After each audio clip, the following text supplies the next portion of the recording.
Hello, in this video I'm going to show you a simple way of using an oscilloscope to visualize a circular polarization which results from using a phasing line on your cross Yagis. The test setup is quite simple. I used an old-fashioned two-phase signal generator which generated a main signal as well as a delayed version of the main signal. This sketch shows how the signal generator is connected to the oscilloscope, which is set up in XY mode. This next sketch shows the analogy. The signal generator with two delayed signals is now represented by the delay line, and the oscilloscope are your cross Yagis.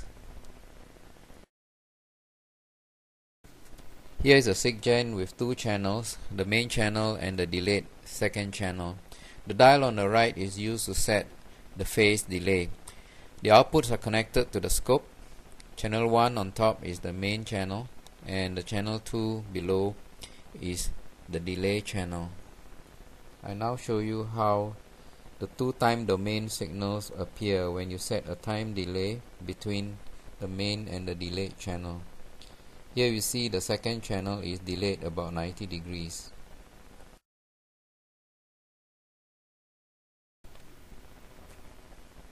Here's how it looks like on the oscilloscope with 0 degrees delay between the two channels.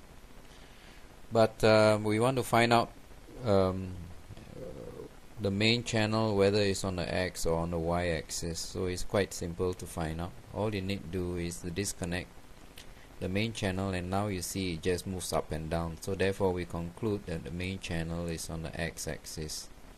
Okay, now we disconnect the second channel, the delayed channel, and you see it just moves horizontally, so what it means is that the delayed channel is on the Y-axis.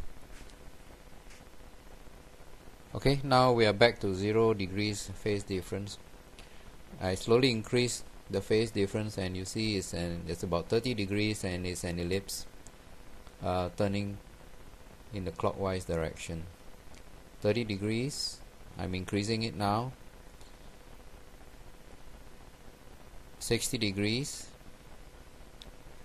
and at 90 degrees you have a perfect circle. I increase it further, the ellipse tilts to the other side. This is about 120 degrees, 160 degrees, and 180 degrees.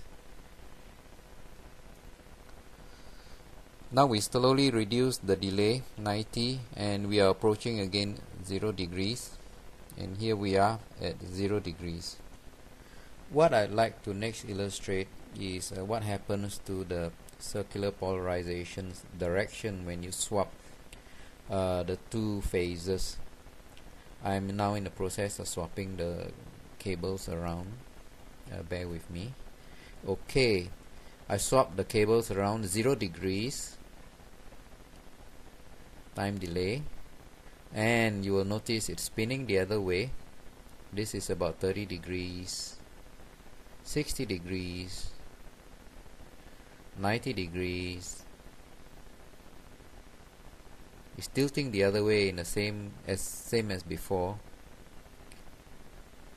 and here is 180 degrees. It's tilted the other way. Okay, now I return to 90 degrees, and notice that it's spinning counterclockwise. And now I'm gonna just swap the cables around with the time delay at 90 degrees, and you'll see it will spin the other way. Okay, I've taken the wires out and restored to the original direction. Now it's clockwise.